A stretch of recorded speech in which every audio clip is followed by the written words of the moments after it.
Body బాగాలేకపోతే నువ్వేంది నేంగిన అసలు. Hello fellows, welcome back to home made body day 46. నేను మీ ఫిట్ సింహ తరుణ్. నేను రోజు ఇంత ఇంటెన్స్ గా వర్కౌట్ చేస్తున్నా కదా, పొద్దున రన్నింగ్ అని, ఈవినింగ్ వెయిట్ ట్రైనింగ్ అని.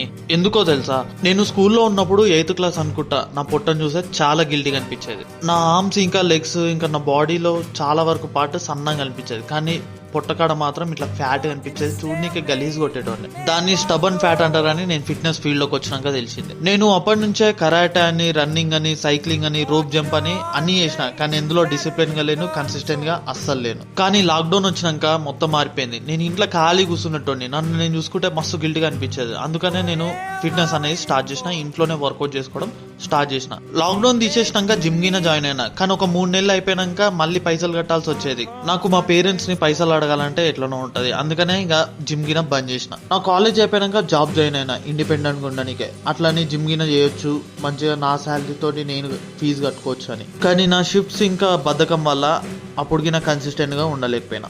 కానీ ఇప్పుడు కంటెంట్ క్రియేషన్ వల్లనే నేను కన్సిస్టెంట్ గా ఉండగలుగుతున్నా.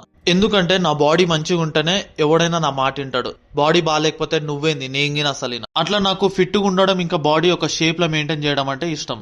సరే మరి, స్టే ట్యూన్, మీ ఫిట్ సింహ, బాయ్.